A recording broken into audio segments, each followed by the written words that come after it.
Vai me enviar o link, né, pelo mensagem. Isso. Pronto, já está online. Espera uns 15 segundos, já pode começar, tá?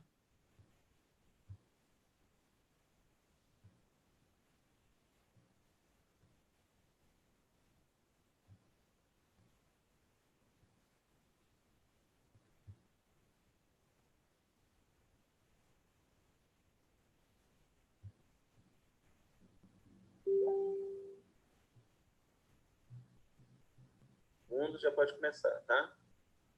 Uhum.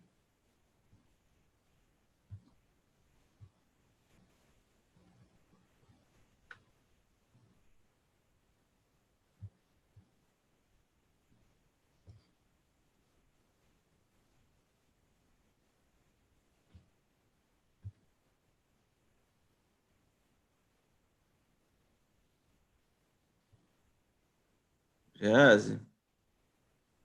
Gease? Tá me ouvindo? Eu não estou me vendo aqui. Então, seu vídeo caiu. Clica na câmerazinha que tem aí do lado do áudio. Tem escrito Mute e Start Vídeo. Só um testando. Boa noite. Não, o som tá ok. Agora só clica na câmerazinha aí, que você deve ter clicado sem querer. Pois não, pode falar.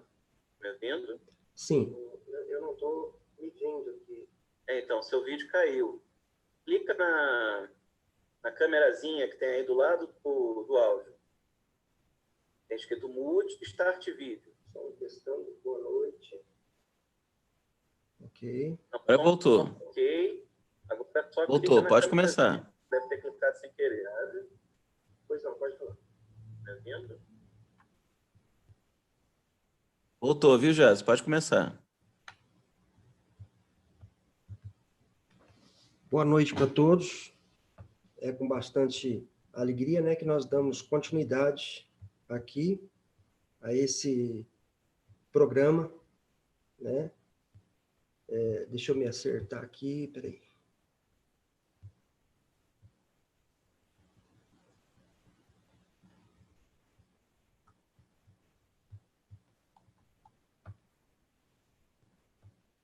Boa noite para todos, estão chegando aí. Então, hoje, que é o dia 14 de fevereiro do ano de 2020, estamos aqui no Templo Espiritualista online e iremos apresentar esse tema, né? Aqui fantástico, chamado apometria e o desdobramento múltiplo. O momento atual,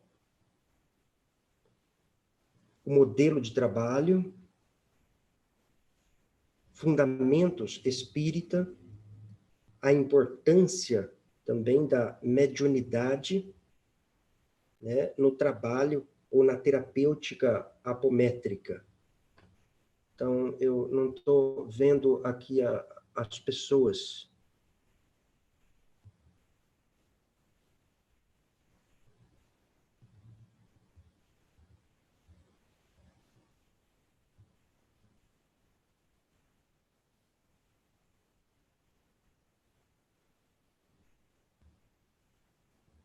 Ok. Então, mas vamos dar continuidade aí. Voltando aqui ao tema, né? Apometria e o desdobramento múltiplo, aqui no Templo Espiritualista Online.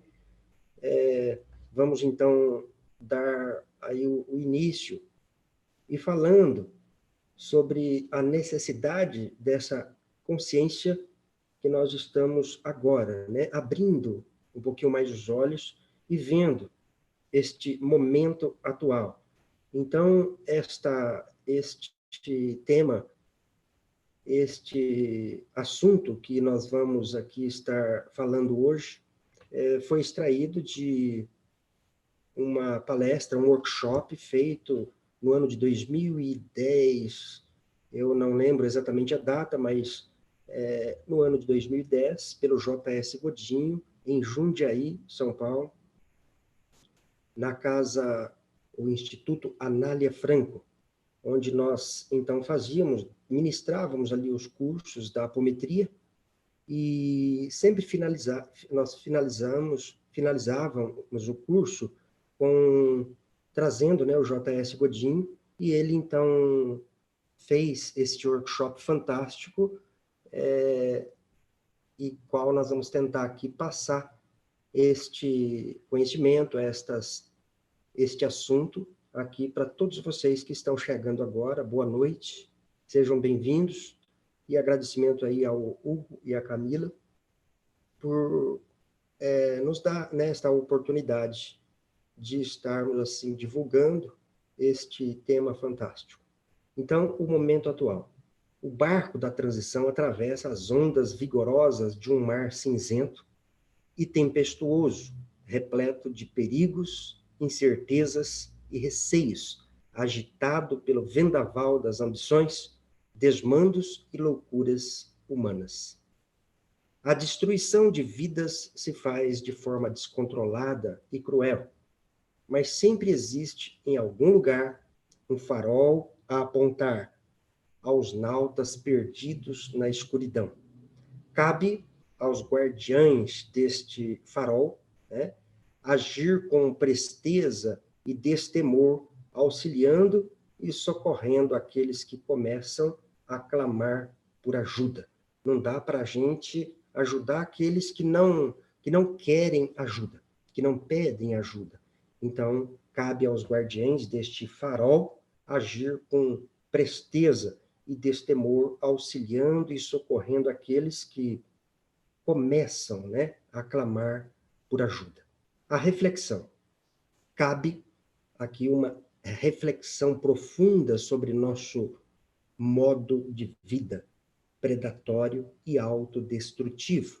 Precisamos, urgentemente, decidir se vamos continuar destruindo o nosso planeta Gaia e as nossas vidas, né, as nossas existências, ou se vamos tomar um rumo mais inteligente e sensato, antes que as dores e os sofrimentos nos façam despertar. Porque se nós não formos pelo amor, nós vamos pela dor. Então, este é o livre-arbítrio tanto falado, que falam, né, e divulgam, mas, na realidade, ou vou pelo amor, ou vou pela dor. Não tem escapatória.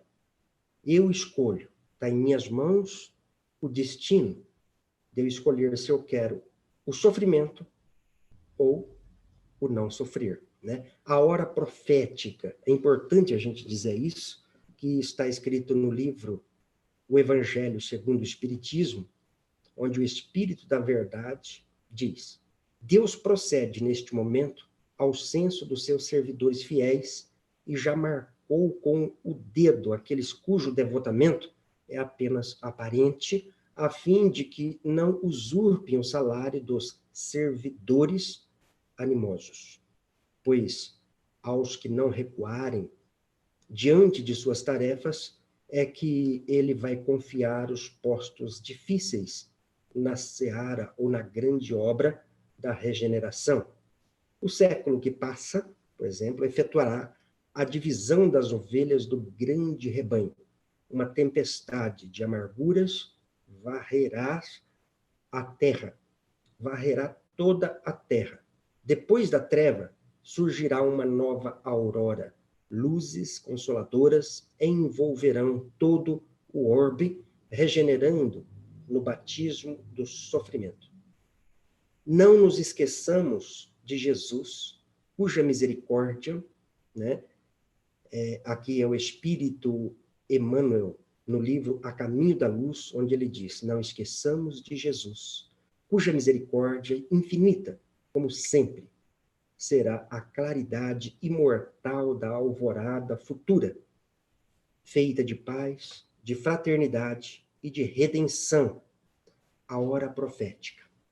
No livro ainda O Evangelho segundo o Espiritismo, Allan Kardec, Santo Agostinho diz: este mundo, a Terra, ha chegado a um dos seus períodos de transformação, em que, de orbe expiatório, mudar-se-á em planeta de regeneração, onde os homens serão ditosos, porque nele imperará a lei do Pai Maior, Deus.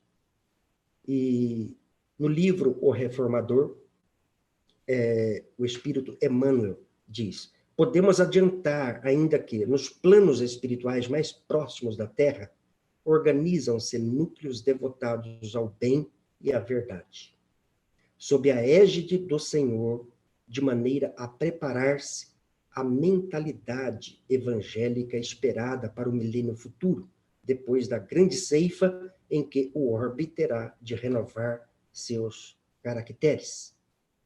Então, agora o modelo de trabalho, né? Relembrando aqui o que a gente tem falado, nós temos falado muito, relembrando sobre personalidades múltiplas e subpersonalidades. Personalidades múltiplas, conceito. São as personalidades vividas em outras existências. Têm identidade própria, aparência, hábitos, idade e até polaridade sexual distinta da personalidade atual. Suas existências são temporárias, podem perdurar dias, meses, anos ou séculos.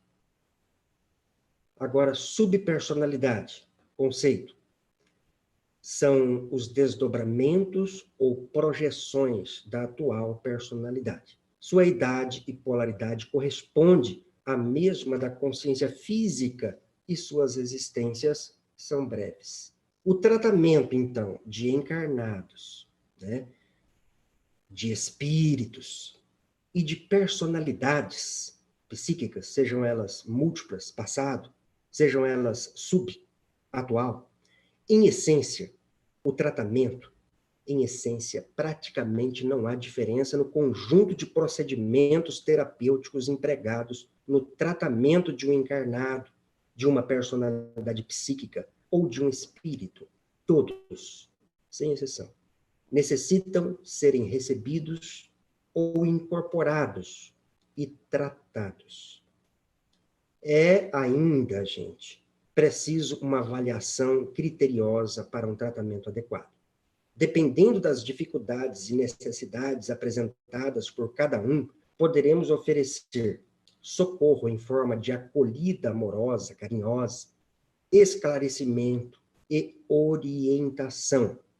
Ou então, se necessário a utilização de métodos mais enérgicos, devemos aplicar recursos de contenção, hipnose, regressão, progressão, despolarização de memória e polarização de memória, cromoterapia, esclarecimento, reconfiguração e, por fim, o encaminhamento, quando é uma personalidade múltipla ou um espírito. Quando for uma subpersonalidade, o reacoplamento. A técnica apométrica, o desdobramento múltiplo com incorporação simultânea de personalidades e a captação psíquica.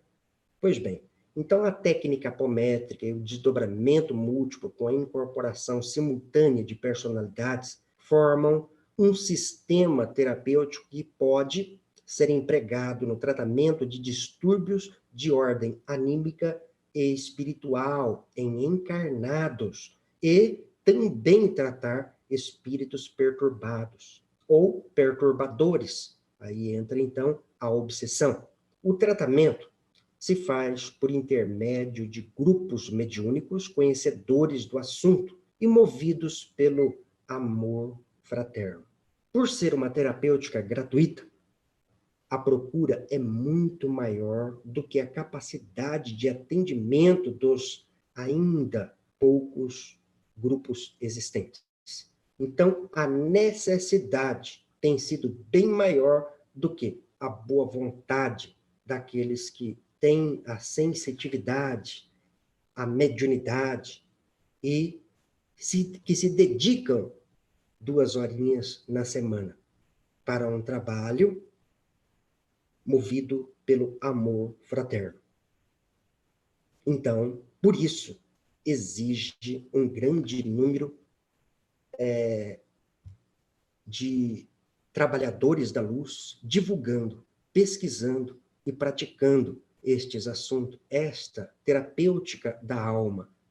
Mesmo assim, ainda existe um grande número de candidatos nas filas de espera, aguardando em ansiosa expectativa para serem o quê? Atendidos, para que seus problemas sejam resolvidos.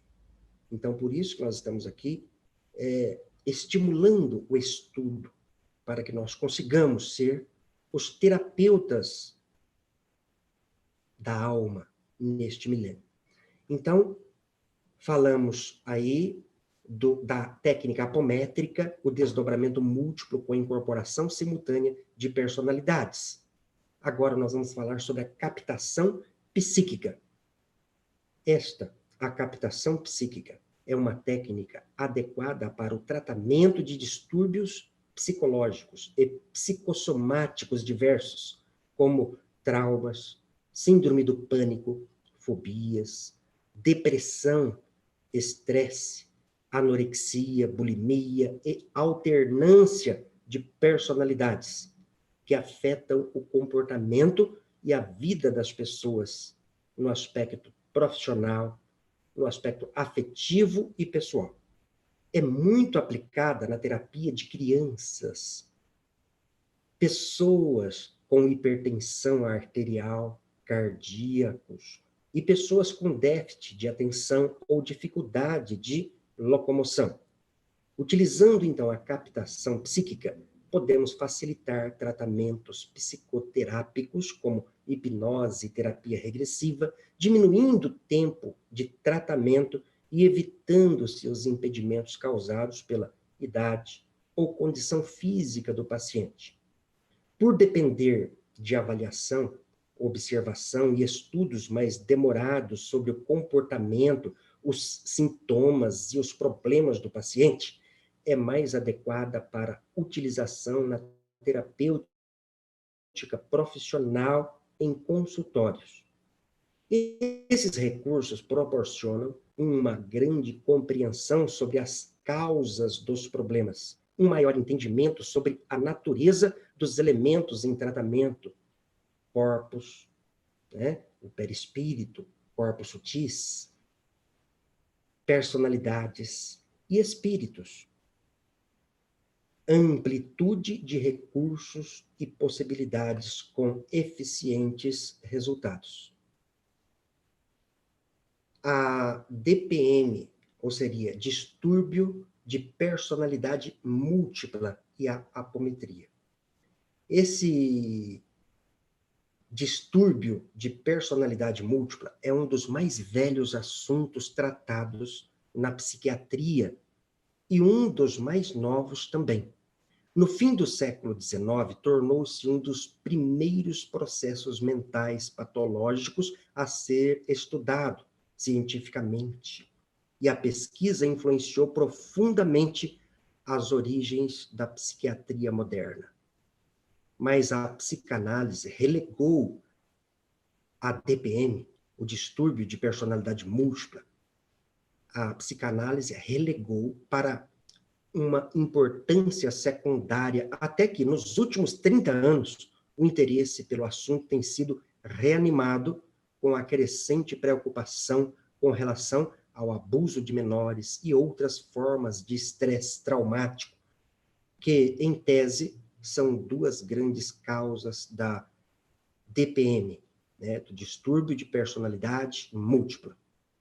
A exótica condição conhecida como distúrbio de personalidade múltipla permanece tão fascinante e embaraçosa hoje quanto era há 90 anos atrás, quando conceituados membros da psiquiatria americana, pela primeira vez, chamaram a atenção da sociedade para a mesma. A segunda edição do Manual de Diagnóstico e Estatística da Associação Psiquiátrica Americana, o DSM-2, continha apenas uma rápida referência à personalidade múltipla. Em contrapartida, o DSM-3, publicado em 1980, devotou 2,5 páginas ao diagnóstico da DPM, exatamente quando a sua popularidade começou a crescer. Pois bem, o espírito que somos, né, apoia-se na estrutura de corpos, que seria o perispírito, e manifesta sua consciência através da personalidade, das personalidades múltiplas e das subpersonalidades. O espírito, para que todos entendam, gera e irradia impulsos. Os corpos captam, decodificam, transformam e distribuem esses impulsos em forma de ondas de possibilidade. Pois bem, o eu principal e os eus periféricos, personalidades e subpersonalidades, captam estas ondas, transformam-nas, promovem interações entre elas e também com o meio onde gravitam. Transformam estas interações em informações que a mente codifica como expressões de consciência. Dessas expressões de consciência resultam sentimentos, emoções e um maior ou menor grau de entendimento e compreensão da realidade. Nós dissemos que ia falar sobre fundamentos, fundamento espírita, né? Sobre estas personalidades psíquicas. Vamos dizer aqui alguns. Por exemplo, Allan Kardec disse, né, nos livros da codificação da organização que ele fez, ele diz que no perispírito está a chave de uma infinidade de problemas, até hoje insolúveis, sugestionando para que nós estudássemos. Para que você estude e vê que nós somos deuses. Podemos fazer tudo que nós queremos. Tudo que nós queremos fazer, nós temos condições. Tanto que Jesus não mentiu quando ele disse: vós sois deuses, podeis fazer o que eu faço e muito mais. Mais fundamentos espíritas, né? Frequentemente, no livro Mecanismo da Mediunidade, no capítulo Obsessão e Animismo, André Luiz, o espírito, diz: frequentemente, pessoas encarnadas exprimem a si mesmas a emergirem das subconsciências nos trajes mentais em que se externavam noutras épocas. André Luiz, gente, deixa claro neste texto a imersão de personalidades múltiplas ou personalidades vividas em outras existências e reativadas por alguma razão. Pois bem, adequando conceitos. O que denominamos de dissociação de personalidades, ou conforme o DSM-3, de DPM, né, distúrbio das personalidades múltiplas, é o mesmo que o DDI, ou seria transtorno ou distúrbio dissociativo de identidade, conforme o DSM-4, elaborado em 1980. DSM, Manual Diagnóstico e Estatístico de Transtornos Mentais da Associação Americana de Psiquiatria. O CID-10, o Código Internacional de Doenças, item F4481 300.14, transtorno ou distúrbio dissociativo de identidade, diz que o DDI, né, anteriormente denominado transtorno ou distúrbio de personalidade múltipla, é uma condição mental onde um único indivíduo demonstra características de 2 ou mais personalidades ou identidades distintas, cada uma com sua maneira de perceber e interagir com o meio. Bom, apometria e o desdobramento múltiplo. Por apometria, entende-se o conjunto de procedimentos terapêuticos fundamentados em 13 leis, organizados pelo Dr. José Lacerda de Azevedo em 1965, Hospital lá no Hospital Espírita, em Porto Alegre, Rio Grande do Sul. Por desdobramento múltiplo, entende-se o recurso de incorporar e tratar simultaneamente as várias personalidades dissociadas da consciência de uma pessoa. É uma ampliação ou desenvolvimento dos procedimentos terapêuticos organizados pelo Dr. Lacerda. Interessante, né? Então, ó, a apometria é o conjunto de procedimentos terapêuticos fundamentado pelas 3 leis. E por desdobramento múltiplo entende-se o recurso de sintonizar ou incorporar e tratar simultaneamente as várias personalidades dissociadas da consciência de uma pessoa. É uma ampliação, um aprofundamento, né, ou desenvolvimento dos procedimentos terapêuticos organizado pelo Dr. Lacerda. Agora, a importância da mediunidade na terapêutica apométrica. Conforme Emmanuel diz, né, que a mediunidade é talento do céu para serviço de renovação do mundo. Sem a mediunidade bem orientada, não se pode fazer um trabalho apométrico adequado, dando a grande, ou melhor, dado, né, a grande necessidade da incorporação dos elementos em tratamento, personalidades múltiplas, subpersonalidades e espíritos. O choque anímico provocado pela incorporação é fundamental para desagregar energias negativas condensadas na estrutura dos elementos incorporados e também para desconcentrar o monoideísmo nos mesmos. Assim sendo, é fundamental também que o interessado em trabalhar com a apometria aprenda, em primeiro lugar, a trabalhar eficientemente com a mediunidade, seja no papel do incorporador ou no papel do esclarecedor, né? Portanto, todo o curso de apometria deve incluir o treinamento prático, desde o início, desde as primeiras aulas, né?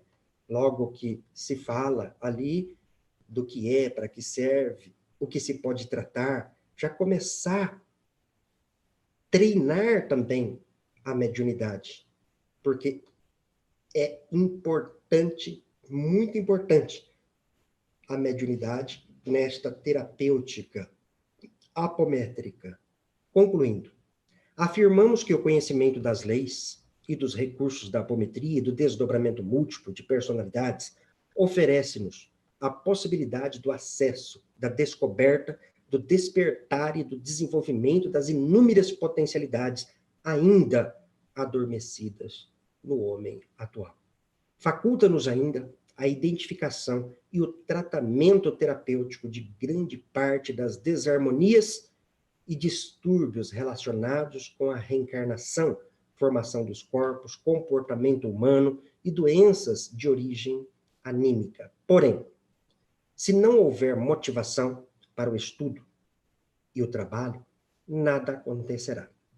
Nem todos os talentos e nem toda a genialidade humana são capazes de determinar a nossa melhoria e a evolução do espírito se não houver vontade, motivação, determinação e persistência. O mundo está repleto de homens de talento fracassados e gênios desempregados. Só a vontade, a decisão, a motivação, a determinação e a persistência são onipotentes. Muitos não se dispõem ou não querem quando podem. Mais tarde, arrependidos, não podem quando finalmente se dispõem. Olha aqui, frase interessante, né? Mas relembrando aqui, os elementos em tratamento devem ser submetidos à apreciação do interessado, pois a cura consiste no acionar da vontade consciente e esclarecida de quem deseja o movimento transformador. Então, não conseguimos fazer milagres, né? A pessoa vem, eu quero passar o fulano de tal na apometria. E ele quer. Vai ser paliativo, vai aliviar você. Quem sabe vai até ajudar, mas o problema maior está na conscientização do paciente, dele querer ajuda, dele estar movimentando esta energia.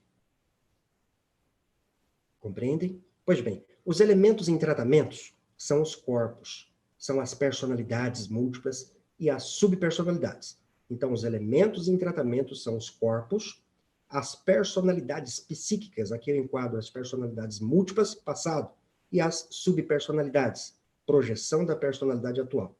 O tratamento dos corpos sutis é vibracional, através da irradiação mental, nas cores que o irradiador mais tiver afinidade, mais gostar, já que os corpos não são passíveis de incorporação, somente de sintonia, né? O corpo átma, o búdico, o mental superior, o mental inferior, o corpo astral, o corpo duplo etérico, tudo aí, né? Esses corpos sutis.